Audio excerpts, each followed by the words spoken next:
आज की कहानी का शीर्षक है विकल्प। क्या वैष्णवी की दूसरी शादी एक विकल्प थी या कुछ और?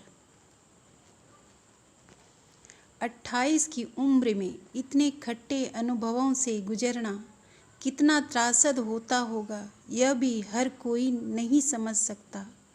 जाके पाँव न फटे विवाई, ओ क्या जाने पीर पराई। इस कहावत के पीछे भी तो कोई गहरा और कड़वा अनुभव ही रहा होगा। पिछले 3 वर्षों से वैष्णवी इसी तरह रंग बदलती दुनिया को देख रही है। हर रोज़ नकाब उतारता चेहरा अपने किसी न किसी घनिष्ठ का ही होता है। काश कि मेरी आँखों पर मोह की यह पट्टी बंधी ही रहती, तो सोना होने का वहम तो बना रहता। पट्टी खुलने से तो सुनहरे मुलम्मे के पीछे छिपा पीतल मुँह चिढ़ाने लगा है। वैष्णवी यह सोचती और मित्र और परिजनों के दोगले मुँह देखकर अपना जी जलाती रहती। वैष्णवी आज भी नहीं भूली उस मनहूस रात को, जब पति व्योम का हाथ उसके हाथ से छूट गया था। वह व्योम के साथ जयपुर के मशहूर राज मंदिर सिनेमा हॉल में फिल्म देखने गई थी। मैटनी शो के बाद उन दोनों का चोखी ठानी जाने का प्रोग्राम था। पूरी शाम वहीं बिताने के बाद वे डिनर करके ही वापस आने वाले थे। अभी साल भर पहले ही तो शादी हुई थी उनकी, इसलिए अभी वे दोनों हनीमून पीरियड में ही चल रहे थे। उस शाम वैष्णवी बहुत खुश थी। चोखी ढानी में चल रहे कठपुतलियों के नाच ने तो उसे इतना उत्साहित कर दिया था कि वह अपने आप को उनके साथ थिरकने से नहीं रोक सकी। और वहाँ बैठी लोक गायिका द्वारा छेड़े गए उस मधुर लोकगीत केसरिया बालम आवोनी पधारो मारे देश की स्वर लहरी ने तो उसे इस कदर भाव विवल कर दिया कि वह पूरी शाम उसी लोकगीत को गुनगुनाती हुई चुंबक की तरह व्योम के हाथ से ही लिपटी रही। हम जिस पल में जी रहे होते हैं, दरअसल जिंदगी सिर्फ उसी पल में सिमटी होती है। जो पल बीत गया उसे वापस नहीं लाया जा सकता, और जो बीतने वाला है उसके बारे में कोई नहीं जानता कि कैसे बीतने वाला है। ऐसा ही एक अजनबी पल वैष्णवी की जिंदगी में भी आने को तैयार बैठा था। प्रेम में आकंठ डूबी अधमुंदी पलकों से वे बाइक पर सवार हवा से होड़ लगा रहे थे कि एक अंधे मोड़ पर तेज गति से घूमते हुए ट्रक पर उनकी निगाह ही नहीं गई। चर्र की तेज आवाज़ के साथ ब्रेक भी लगे, लेकिन यह सब इतना अकस्मात हुआ कि व्योम अपनी बाइक को संभाल नहीं पाया और बाइक स्लिप हो गई। हवा में उछलता हुआ व्योम करीब 10 फुट दूर जा गिरा। दूसरी तरफ सड़क किनारे पड़े नुकीले पत्थर से वैष्णवी का सिर टकराया और वह अचेत हो गई। उसके बाद जब वैष्णवी को होश आया तो वह खाली हाथ हो चुकी थी। वैष्णवी गजब की खूबसूरत लड़की थी। व्योम तो देखते ही उस पर रिझ गया था। व्योम भी पहली ही निगाह में वैष्णवी के दिल में उतर गया था। लंबा कद, गोरा रंग, कर्ली बाल और प्रतिष्ठित मल्टीनेशनल कंपनी में आकर्षक सालाना पैकेज। किसी लड़की को भला और क्या चाहिए सहेलियों के बीच ईर्ष्या का पात्र बनने के लिए। अपने समय पर इतराती वैष्णवी आसमान में उड़ी जा रही थी, लेकिन समय कोई किताब तो नहीं जिसे पृष्ठ दर पृष्ठ पढ़कर उसका सार निकाल लिया जाए, या किसी दूसरे का पढ़कर अपने आने वाले की समीक्षा कर ली जाए। यह तो बंद लिफाफा सा होता है जिसके भीतर की चिट्ठी पहले कोई नहीं पढ़ सकता। वैष्णवी को भी कहाँ अंदेशा था कि उसके समय चिट्ठी इतनी कोरी और सफ़ेद निकलेगी। पति को खो चुकी वैष्णवी के लिए एक ही रात में लोगों का नज़रिया बदल गया। बेटी बेटी कह कर न अघाने वाले सास ससुर के लिए वह अब अपशगुनी हो चुकी थी। सास ने तो यहाँ तक कह दिया था कि काश व्योम की जगह यही चली जाती। इसकी माँ की तो एक और बेटी भी है, लेकिन मेरा बेटा तो इकलौता था। बातें हवा की तरह होती हैं, चाहे कितने भी दबे स्वरों में की जाए, एक छोर से दूसरे छोर तक पहुंच ही जाती है। ये भी पहुंच गई। वैष्णवी ने सुना तो टूटे हुए कलेजे के कुछ और टुकड़े हो गए। 13वीं के क्रियाकर्म के बाद उसे माँ पापा अपने साथ ले गए। सास ने तो जाती हुई के सिर पर स्नेह का हाथ तक न रखा। ससुर जरूर दरवाजे तक विदा करने आए थे। आती रहना, तुम्हारा ही घर है, ससुर ने देरी लांघते समय कहा था। सब जानते थे कि इस तरह के औपचारिक वाक्य महज दुनियादारी निभाने के लिए ही कहे बोले जाते हैं। वैष्णवी ने भी हामी में गर्दन हिलाते हुए भारी मन से विदा ली, कभी वापस न आने के लिए। पाँव एक बार तो देरी पर ठिठके भी थे। यही वह दहलीज थी जिस पर उसने मेहंदी लगे पाँवों से चावलों से भरे कलश को ठोकर मारकर भीतर प्रवेश किया था। यादें गाड़ी के शीशे पर जमी गर्द की तरह होती है। आगे बढ़ने के लिए रास्ते का साफ दिखना जरूरी होता है, और रास्ता साफ दिखे इसके लिए शीशे पर जमी गर्द पोंछनी ही पड़ती है। वैष्णवी ने भी अपने भविष्य के बारे में सोचकर आगे बढ़ने का विकल्प फैसला कर लिया। जिंदगी अभी उसे बहुत से स्याह सफ़ेद रंग दिखाने वाली थी। माँ चाहती थी कि जितनी जल्दी हो सके बेटी की दूसरी शादी कर दी जाए। अभी उम्र ही कितनी है, कुछ भी तो नहीं देखा इसने। उसकी उम्र में तो लड़कियों की शादी तक नहीं होती, और ये जाहिर तौर पर तो बेटी के दर्द को जीती माँ खुद को संतुष्ट करने के लिए ही कहती थी, मगर असल में तो वह बेटी को अपराध बोझ से बचाने का जतन कर रही थी।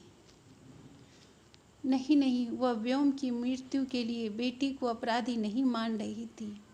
वह तो वैष्णवी को उस अपराध बोझ से निजात दिलाना चाह रही थी जो उस पर जबरदस्ती लाद दिया गया था। शुभ काम में वैष्णवी की परछाई भी न पड़े जैसी फिक्र करती अधेर और वृद्ध महिलाओं से लेकर अपने युवा और अधेर पतियों को वैष्णवी की छाया से दूर रखने का प्रयास करती। चिंता में घुलती महिलाओं की रातों की नींद उड़ती देख रही माँ का फिक्रमंद होना लाजमी था। वह बेटी को इन तमाम विपरीत परिस्थितियों से दूर ले जाना चाहती थी, और इसका एकमात्र रास्ता था कि उसकी शादी हो जाए ताकि वैधव्य का दाग उसके माथे से हट सके।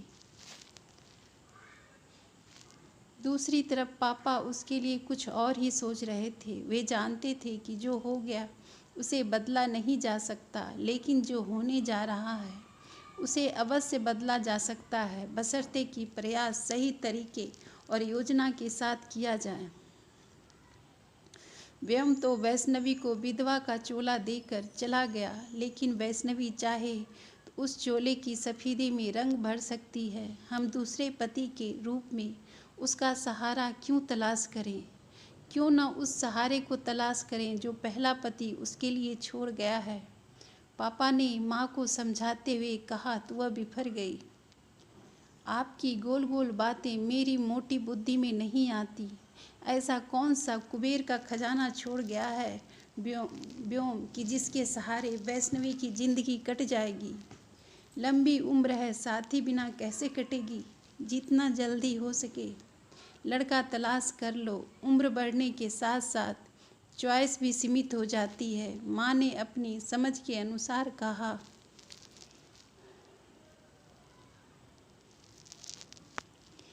कारू का खजाना तो देर सवेर खर्च हो सकता है, लेकिन जो खजाना व्योम इसे देकर गया है उसकी कोई बराबरी नहीं। अब देखो व्योम चला गया, इस बात का दुख हम सबको है, लेकिन पति की मृत्यु के बाद उसकी विधवा पत्नी को सरकारी कोटे में आरक्षण का लाभ मिलता है। मैं वैष्णवी को कोई व्यावसायिक कोर्स करवाकर या किसी अच्छी प्रतियोगी परीक्षा में शामिल करके उसके भविष्य को स्वर्णिम बनाने पर विचार कर रहा हूँ। यही वह खजाना है जो आखिरी सांस तक वैष्णवी के पास रहेगा और इसे कोई छीन भी नहीं सकता। पापा ने विस्तार से समझाया तो माँ के माथे की सिलवटें धीरे धीरे हल्की होने लगी। हालांकि कुछ हल्की लकीरें अभी भी विद्यमान थी। इस तरह तो बरसों बीत जाएंगे, तब तक क्या लड़की यूं ही समाज और बिरादरी के ताने सुनती रहेगी? माँ ने चिंता जाहिर की। समाज का क्या है, वह तो चिढ़ते चढ़ते को भी बोली मारता है और उतरते को भी। अच्छी नौकरी लग जाएगी तो रिश्ते भी अच्छे ही मिलेंगे। यदि अभी शादी कर दी तो वैष्णवी को आरक्षण का लाभ नहीं मिलेगा। पापा के समझाने पर बात माँ को समझ में आ गई। उधर खुद वैष्णवी अभी पति के जाने के गम से उबरी नहीं थी। वह भी कुछ ऐसा करना चाहती थी जिसमें वह व्यस्त रहे, वरना व्योम की यादों के जंगल में ही भटकती रहेगी। वैष्णवी विज्ञान विषय बॉटनी में पोस्ट ग्रेजुएट थी। उसने जूनियर रिसर्च फेलोशिप की परीक्षा दी और चयन होने के बाद पीएचडी की पढ़ाई शुरू कर दी। 3 वर्षों बाद वैष्णवी अब डॉक्टर वैष्णवी बनने वाली थी। इस दौरान बहुत से कड़वे खट्टे अनुभवों का स्वाद उसने चखा था। मीठे अनुभवों की संख्या बेहद सीमित थी, या कौन जाने उसकी स्वादे इंद्रियां ही नष्ट हो चुकी थी। उसे हर मीठे नमकीन की मिलावट ही नजर आती थी। व्योम के जाने के बाद वैष्णवी के लिए सबसे पहला प्रस्ताव उसके ममेरे देवर विभोर का आया था। पापा ने शादी करने का कारण पूछा तो उसने वैष्णवी से लगाव होना बताया। कब से है तुम्हें प्यार? पापा ने पूछा। विभोर कोई जवाब नहीं दे पाया। बाद में पता चला कि व्योम ने 50 लाख रुपए की टर्म बीमा पॉलिसी ले रखी थी, जिसकी नॉमिनी वैष्णवी थी। सास की इच्छा थी कि घर का पैसा घर में रहे, इसलिए उसने अपने बड़े भाई को विश्वास में लेकर यह प्रस्ताव वैष्णवी के पास पहुंचाया था। वैष्णवी चूँकि पढ़ी लिखी और खूबसूरत भी थी, इसलिए विभोर को भी अधिक ऐतराज न हुआ। हाँ, उसका वर्जिन नहीं होना जरूर उसे खटक रहा था, लेकिन वह खुद भी कहाँ वर्जिन था, इसलिए उसने इस बात को अधिक तुल न दिया। वैष्णवी को अभी विवाह करने में कोई दिलचस्पी न थी, इसलिए वह आगे बढ़ गई। बीमा पॉलिसी से मिला पैसा उसने फिक्स डिपॉजिट में डाल दिया। यह उसके लिए बहुत बड़ा संबल था। पीएचडी करने के दौरान भी कई पुरुष वैष्णवी की जिंदगी में आए। उसने सहानुभूति दिखाने वाले हर एक रिश्ते को नकार दिया। अधिकतर निगाहों में उसे लोलुपता ही दिखाई दे रही थी। कोई उसके रूप का प्यासा था तो किसी की नज़र उसके मोटे बैंक बैलेंस पर थी। कोई उसे सोने का अंडा देने वाली मुर्गी समझ रहा था तो कोई लगातार दूध देने वाली गाय। हर जगह स्वार्थ दिखा, प्यार कहीं नहीं था। वैष्णवी बच्ची नहीं थी, सब समझती थी। वैसे भी बुरा वक्त इंसान के दिमाग को अधिक चौकन्ना कर देता है। वैष्णवी भी चाहत और लोलुपता के बीच के अंतर को स्पष्ट महसूस कर रही थी। प्यार तो व्योम के साथ ही चला गया, अब तो केवल समझौते ही शेष हैं। अक्सर वह अपने भविष्य के बारे में ऐसा ही कुछ सोचा करती थी। उसकी पीएचडी भी कहाँ आसानी से पूरी हो रही थी। वाइवा के नाम पर लार टपकाते 60 साल के अपने गाइड की मंशा वह खूब भांप रही थी। अपने भोगे हुए अनुभवों के आधार पर समाज में कमज़ोर स्त्रियों की दशा का अंदाज़ा भी उसे बखूबी हो रहा था। प्रकृति ने फूलों के साथ कांटे उगाकर हम स्त्रियों को पूरी तरह से आगाह करने का प्रयास किया है। अब हम ही नासमझ बने रहें तो फिर दोष किसी और को क्यों? हमें अपने कांटों का इस्तेमाल अपने बचाव में अवश्य ही करना चाहिए। वैष्णवी का अवचेतन मस्तिष्क इन दिनों बहुत गहराई से सोचने विचारने लगा था। उसने भी अपने कांटों का इस्तेमाल करने का फैसला कर लिया अपने प्रोफेसर के खिलाफ। सर, मेरी थीसिस कंप्लीट हो गई, मेरा वाइवा करवा दीजिए ताकि मुझे डिग्री मिल जाए, एक दिन वैष्णवी ने अपने गाइड से आग्रह किया। डिग्री के लिए केवल थीसिस और वाइवा ही काफ़ी नहीं होता, कुछ दूसरे फॉर्मेलिटीज भी होती है। प्रोफेसर कुटिलता से मुस्कुराया। वैष्णवी उसका मतलब बखूबी समझ रही थी। हो जाएगा सर, मैं तो नई स्कॉलर हूँ, आप तो बरसों से पीएचडी करवा रहे हैं, आप इस लाइन के नियम मुझसे बेहतर जानते हैं, आप जैसा कहेंगे वैसा हो जाएगा। वैष्णवी ने उन्हें आश्वासन दिया तो प्रोफेसर की बाँछें खिल गई। वैष्णवी को लगा मानो उनके मुंह से लार टपकने ही वाली थी, जिसे उन्होंने बहुत सतर्कता से रुमाल में लपेट लिया था। वैष्णवी के फाइनल वाइवा का दिन और समय निश्चित हो गया। कुल 3 लोग पैनल में शामिल हो रहे थे, 2 बाहर से तथा एक स्वयं उसके गाइड प्रोफेसर थे। अलिखित नियमों के अनुसार सभी के रहने खाने और आने जाने की व्यवस्था वैष्णवी को ही करना था। जाते समय 2 लिफाफे भी परीक्षकों को थमाने थे। वैष्णवी के गाइड ने अपना मेहनताना बाद के लिए रिजर्व रख लिया। सब कुछ बहुत अच्छे से निपट गया। वैष्णवी का वाइवा भी बहुत अच्छा हुआ था। दोनों परीक्षक उसकी मेहमान नवाजी से भी संतुष्ट थे। वैष्णवी ने यह पड़ाव कुशलता से पार कर लिया। अब उसे केवल अपने गाइड से निपटना शेष था। कहा जाता है कि खाना खाने के बाद हाथ धोना ही शेष बचता है। वैष्णवी ने भी अपने गाइड के सामने फिंगर बाउल रख दिया। वाइवा होने और थीसिस जमा होने की औपचारिकता पूरी होने के बाद अब गाइड के हाथ में कुछ भी शेष नहीं था। प्रोफेसर को वैष्णवी से ऐसा कुछ भी हासिल नहीं हो सका जिसकी वह उस कमसीन देह से उम्मीद कर रहा था।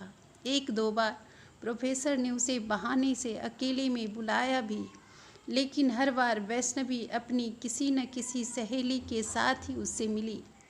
वैष्णवी अपनी इस सफलता पर बहुत खुश थी। शायद वह पुरुषों की इस दुनिया में अपने तरीके से जीना सीखने लगी थी। पीएचडी करने के बाद वैष्णवी को एक विश्वविद्यालय में नौकरी मिल गई। ब्यूटी द ब्रेन और दोनों ही मामलों में 21। ब्यूटी विद ब्रेन और दोनों ही मामलों में 21। ऐसा संगम कम ही देखने को मिलता है। वैष्णवी के लिए रिश्तों का सैलाब उमड़ने लगा। इतने रिश्ते तो तब भी नहीं आए थे जब वह कुमारी थी। 3rd ग्रेड से लेकर राजपत्रित अधिकारी तक वैष्णवी से विवाह करने के लिए कतार में थे। वैष्णवी को हैरानी तो तब हुई जब एक रिश्तेदार ने 4th श्रेणी तकनीकी सहायक का रिश्ता उसके लिए सुझाया। प्रस्ताव सुनते ही वैष्णवी उखड़ गई। आप ऐसा सोच भी कैसे सकते हो? एक प्रोफेसर के लिए यह रिश्ता? कुछ तो मेरे स्तर का ख्याल किया होता, वैष्णवी ने गुस्से से कहा। दूसरी शादी है तुम्हारी, ऐसे ब्याहों में विकल्प नहीं होते। 30 पार को वर मिल रहा है, यही क्या कम है? रिश्तेदार ने मुंह मरोड़ते हुए कहा तो वैष्णवी तिलमिला गई। क्षोभ और क्रोध से आंखें भर आई, मन में विद्रोह का संचार हुआ। जब लोग मुझे विकल्प के रूप में देख रहे हैं तो मैं भी ऐसा ही क्यों न करूं? मेरे सामने तो ढेरों विकल्प हैं, क्यों मैं अपने विधवापन को बेचारगी से देखूं? नियति ने जो किया सो किया, लेकिन उसकी भरपाई भी तो करने की कोशिश की है। व्योम के रहते शायद मुझे यह सब न मिलता जो उसके नहीं होने से मिला है। जो चला गया उसके लिए मैं क्यों शोक मनाऊं? क्यों न जो मिला है उसका स्वागत करूं? ऐसे विचार मन में आते ही कवि हरिवंश राय बच्चन जी की कविता जो बीत गई सो बात गई वैष्णवी के जेहन में कौंध गई। वह एक नए उत्साह से भर उठी। उसने माँ से उन सभी लड़कों के प्रोफाइल मांग लिए जो उससे विवाह करने के लिए लालायित थे। अब वह किसी के लिए विकल्प नहीं थी, बल्कि स्वयं अपने लिए बेहतर विकल्प की तलाश करने के लिए कृत संकल्प थी।